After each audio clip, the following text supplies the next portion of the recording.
Amara hummed softly to herself as she set the dining table in her home in Accra. The golden light of the evening sun slipped through the curtains, catching the shine of the polished glasses and plates. She wanted everything to be perfect. It was her wedding anniversary, and she thought her husband Kwame and his family would see how much care she had put into the night. She had cooked his favorite dishes, even tried a new recipe she found, and arranged the table with flowers she had picked from the market that morning. When the family arrived, she greeted them with her usual warmth. She expected laughter, maybe even a toast. But instead of smiles, she saw stiff faces. Kwame's mother barely nodded, and his uncle sat down without saying much. The air felt heavy, as if something unspoken was hanging over the table. Amara brushed it off at first, telling herself maybe they were just tired or hungry. She tried to keep the conversation going, asking about their day, but each answer was short, clipped, and cold. As the meal began, the clinking of cutlery was louder than their voices. No one complimented the food, though Amara knew it was good. Kwame himself avoided her eyes, focusing too much on his plate. Her smile started to falter, though she quickly adjusted it, not wanting to show her unease. Inside, she wondered why the night she had hoped would bring love and joy now felt like a stage set for something else. Something she could not yet see. The food on the table was still warm when Kwame's mother cleared her throat. Everyone went silent, forks halfway in the air. Amara looked up, expecting maybe a speech, maybe a belated smile. Instead, the older woman slid a plain white envelope across the polished table. The sound of it scraping against the wood made Amara's chest tighten. She blinked, confused, and glanced at Kwame, but he kept his head down as if he hadn't seen it. With hesitant fingers, Amara pulled the envelope closer and opened it. Inside were crisp papers with her name written in bold letters at the top. For a moment her eyes refused to believe what they were reading. Divorce papers. Her hands froze, and the words blurred in front of her. Her heart thudded in her chest, the kind of thud that makes your ears ring. This wasn't possible. Tonight was supposed to be a celebration of love, not the end of it. She lifted her eyes slowly, searching for someone to tell her it was a mistake. But instead of kindness, she saw smirks. Kwame's uncles whispered to each other, shaking their heads as if amused. His mother leaned back in her chair, her eyes cold and sharp. "You should be grateful," she said, her voice calm but cutting. "At least we let you eat before we sent you out." The words pierced deeper than the papers themselves. Amara felt heat rush to her face, but she stayed still, holding the envelope like it was fire. Around the table, no one defended her. Even Kwame sat in silence, his shoulders heavy, his eyes avoiding hers. That silence hurt most of all. Amara's mind raced. She thought of the flowers she had carefully arranged, the meals she had cooked, the effort she had poured into making the night special. All of it mocked her now, sitting untouched, flavorless in the mouths of people who had already decided she didn't belong. She wondered how long they had planned this moment. Weeks. Months.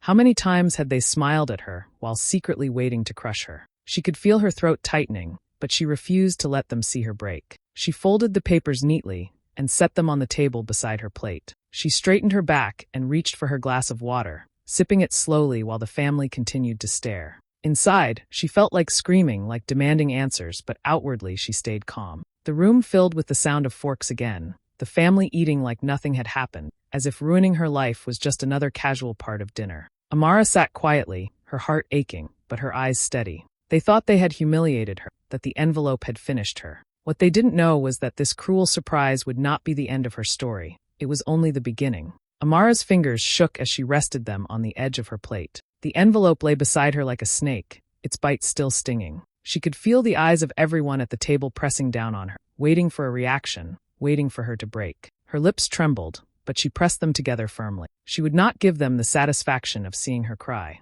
Slowly, she pushed her chair back, the sound of wood against tile echoing through the dining room. She placed her napkin gently on the table, careful and precise, as if she were performing a small ritual. Her voice was calm when she spoke, though she felt a storm raging inside. "Excuse me," she said softly. "I need a moment."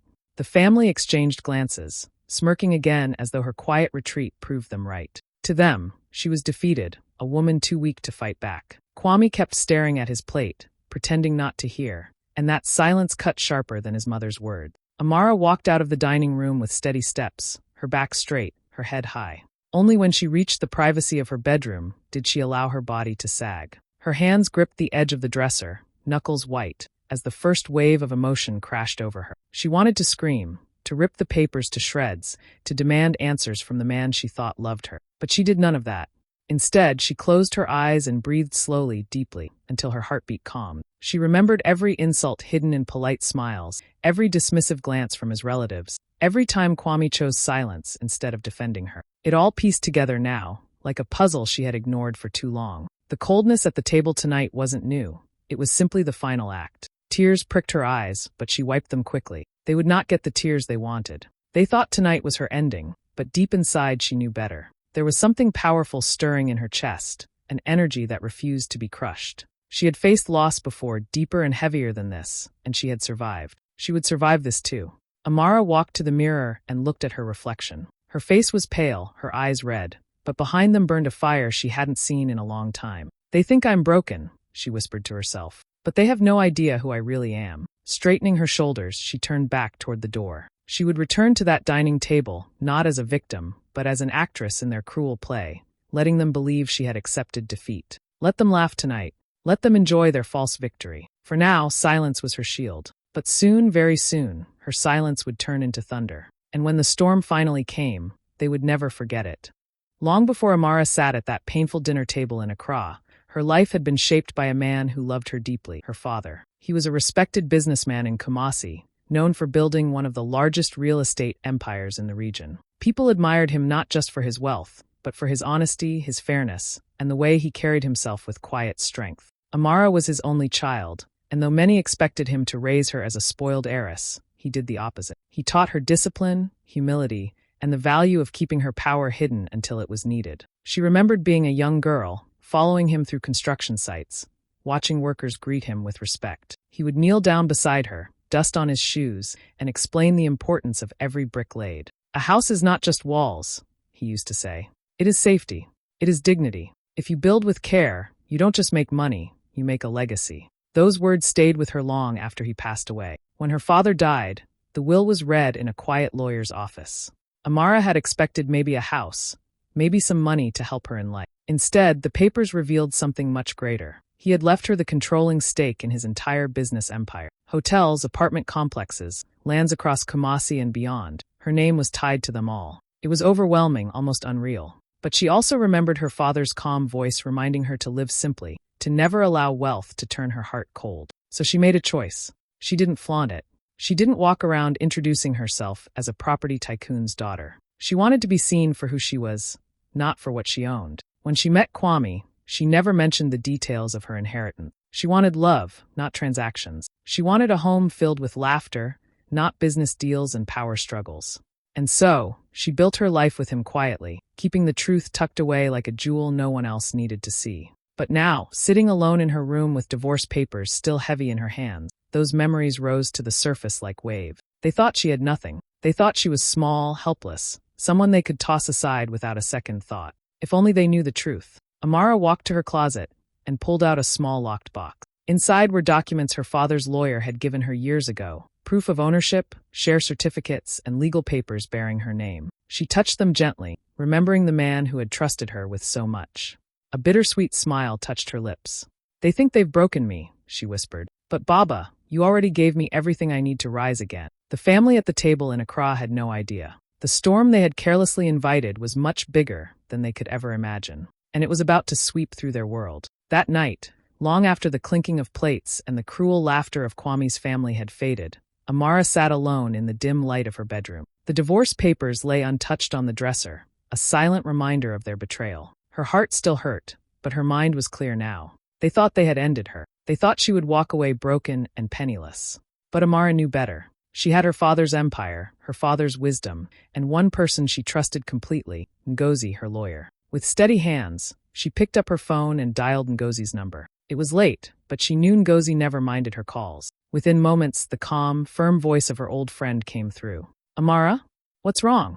Amara took a deep breath. "They served me divorce papers at dinner tonight. The whole family was in on it. They mocked me. They think I have nothing." Ngozi was quiet for a moment, then spoke with steel in her tone. "Then they don't know who they are dealing with." Together, they began to talk through a plan. Amara explained how Kwame had always hinted at wanting access to her supposed saving, how he'd pushed her to invest in his ventures. She realized now that he was counting on taking whatever little he thought she had during the divorce. He had no idea of the empire in her name. "Let him believe he's winning," Ngozi advised. "Play their game until the very end. Then we'll flip it on them." Amara nodded slowly, her heart no longer heavy but burning with determination. They discussed every detail: proof of her inheritance, legal documents securing her ownership, and most importantly, a petition to the court that would freeze Kwame's accounts once his attempted fraud was exposed. If he thought he could trick her into handing over her wealth, he was in for a brutal awakening. As they talked, Amara could almost see the scene playing out in her mind, the smug faces of Kwame's family turning pale when they realized the truth. The same table where they humiliated her would become the place where she revealed her strength. By the time the call ended, it was nearly midnight. Amara sat back, her body tired but her spirit alive. She opened her drawer, pulled out her father's documents, and laid them neatly on the bed. She imagined Kwame dreaming in his family home, already seeing himself as free, rich, and triumphant. The thought made her almost laugh. "Dream, Kwame," she whispered into the quiet room. "Dream as much as you want. Tomorrow, I start planting the trap." She gathered the papers into a fresh envelope, her hands steady now. Each fold, each seal felt like the setting of a chessboard. They thought they had cornered her. But in truth, Amara was just making her opening move. And when the game ended, she would be the one standing, not them. A week later, Amara sent out invitations to Kwame and his family. The message was short and polite. "Please join me for a farewell dinner." The words alone made them smirk. They believed she had accepted her fate, that she was ready to bow out quietly. To them, this dinner was the last act of a defeated woman. When the evening arrived, they came dressed in bright clothes, dripping with confidence. Kwame's mother wore her proudest gold jewelry, and his uncles strutted in as though attending a victory party. Kwame himself walked in with a slight smile, the kind of smile that said he had already won. They expected tears, maybe begging, maybe Amara trying to convince them to reconsider. Instead, Amara welcomed them at the door with a calm, steady smile. She wore a simple but elegant dress, her hair tied neatly, her presence serene. No puffy eyes, no shaky hands, just grace. "Welcome," she said softly, guiding them to the dining room. The long table was set beautifully with white candles, fresh flowers, and silver cutlery. The aroma of carefully prepared food filled the air. They sat down, exchanging glances. This was not what they had expected, but still they smirked, whispering to each other, believing this was just her way of pretending strength. Amara served them herself, moving gracefully from plate to plate. The meal was rich and elegant: spiced rice, grilled fish, roasted chicken, fresh vegetable. She poured them drinks, smiled politely, and asked if they were comfortable. Her voice was calm, her movements precise. Kwame's mother raised an eyebrow, her suspicion peeking through. "You have done well, Amara," she said in a tone that was more mocking than kind. "At least you know how to end things with dignity." Amara only nodded, her smile never faltering. "Please eat. Tonight is special." The family began to eat, their smugness growing with each bite. They thought her calmness was surrender. They thought the elegance was her way of saying goodbye. Kwame leaned back in his chair, looking at her with a mixture of pity and superiority. He truly believed she was done. But Amara's heart was steady, her mind sharp. Every detail of this night had been planned, not to show weakness, but to set the stage. She spoke little during the meal, letting the clinking of cutlery fill the silence. Inside, she thought of her father's words, her lawyer's advice, and the envelope tucked safely in her bag. By the time dessert was served, a sweet dish she knew they loved, the family was relaxed, comfortable, and certain they had won. The trap was ready, though they had no idea. Amara cleared her throat softly and stood at the head of the table, her eyes meeting each of theirs. "Thank you for coming tonight," she said gently. "I wanted us to share one last meal together." They smiled, believing this was her farewell. But in truth, this dinner was not her ending. It was the moment the game would turn. The plates from dessert were still warm when Amara slowly rose from her chair. The family leaned back, satisfied, sipping their drinks, their smug faces glowing in the candlelight. Kwame's mother dabbed her lips with a napkin, certain this was the final goodbye. Amara's hands were steady as she reached into her bag and placed a thick brown envelope in the center of the table. The sound of it landing on the wood made the room fall silent. Kwame frowned slightly. "What's this?" he asked, his voice casual but curious. Amara looked at him with calm eyes. "An answer," she said softly. The family exchanged puzzled glances. Slowly, Kwame's mother reached forward, opening the flap and pulling out the documents inside. The smirk on her face froze as her eyes scanned the first page. It wasn't a plea letter, not a request for mercy. It was legal proof, Amara's name boldly stamped as the majority owner of one of Kumasi's biggest real estate empires. One by one, the family leaned in, their eyes widening as they flipped through the papers. Certificates, business titles, company seals, all belonging to Amara. Every signature, every stamp was legitimate and undeniable. Amara stood quietly, letting them absorb it. This can't be true," one uncle muttered under his breath. Amara's voice was calm, almost gentle. "It is.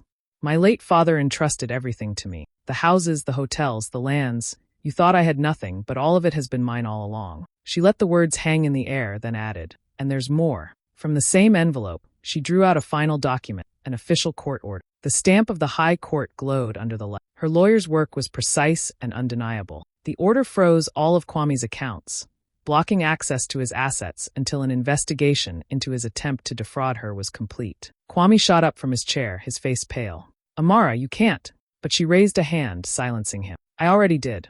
While you and your family plotted to humiliate me, I prepared my truth. You thought you were playing me, Kwame, but the game has always been in my hands. The room went cold. The family who had laughed at her only days ago now sat in stunned silence.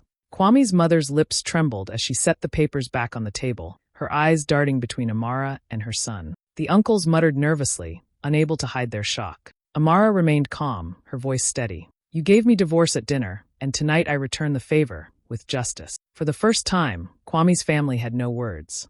The power had shifted completely, and the woman they thought was weak now stood taller than them. The envelope still sat in the middle of the table, but it was no longer just paper. It was the weapon that turned humiliation into victory. The room felt heavier than stone. For a long moment, no one spoke. The only sound was the faint crackle of the candles on the table. Kwame's mother clutched the papers in her hands, her fingers trembling as her eyes darted over the bold stamps and signatures. A sharp gasp escaped her lips.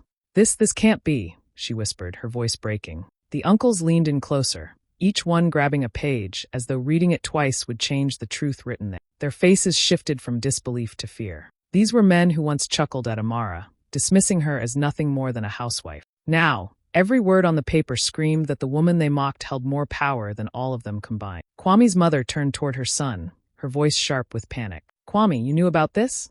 Kwame's face was pale, sweat shining on his forehead. He shook his head quickly, his lips fumbling for words.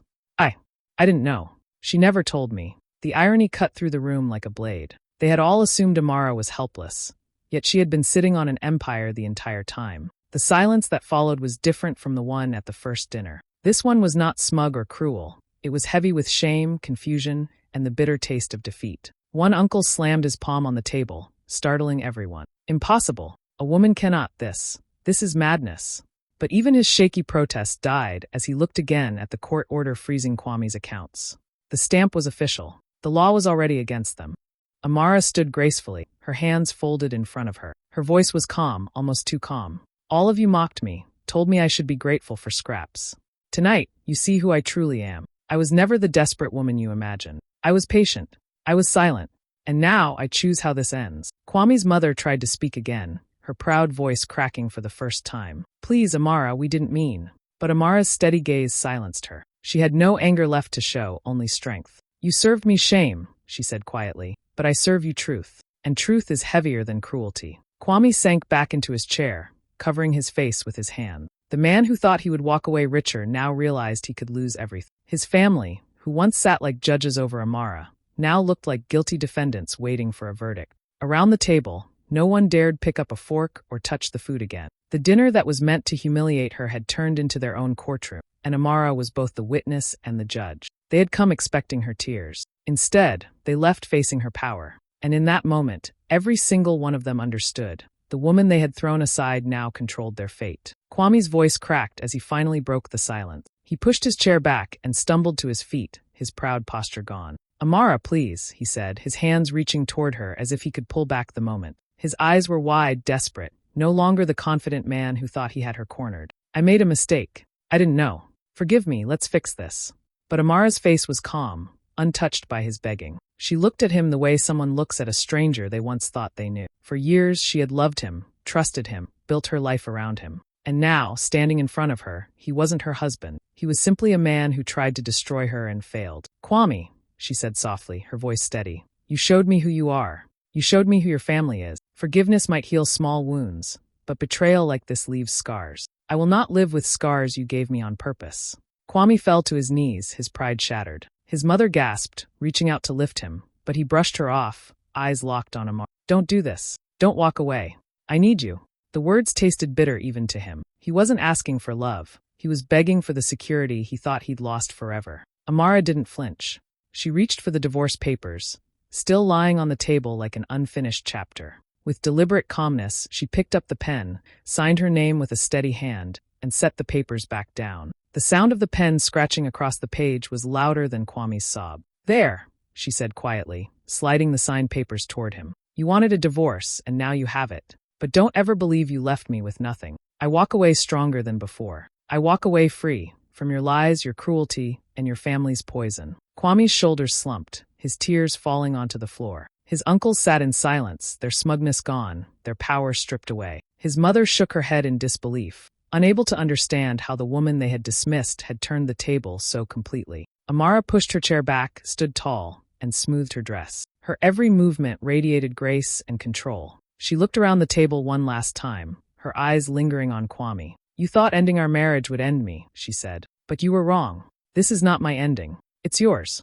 With that, she turned and walked out of the room, her steps light, her head high. Behind her, Kwame crumbled, his cries filling the house that once belonged to both of them. The same man who had dreamed of freedom from her was now trapped by his own greed and betrayal. Amara didn't look back. She didn't need to. She knew that in walking away, she hadn't lost. She had won everything that truly mattered: her dignity, her strength, and her freedom. The morning sun spilled through the tall glass windows as Amara stepped into her father's old office. The room smelled faintly of polished wood and history, a space that had once felt too large for her. Now it felt like it belonged. The mahogany desk, the shelves lined with files, the framed photographs of buildings her father had built, all of it was hers to protect and grow. She ran her hand along the desk, remembering the nights she sat beside her father as he worked, his voice teaching her lessons she never forgot. She placed her bag down and stood by the window, overlooking Kumasi's skyline. The city was alive, busy, and full of stories, just like hers.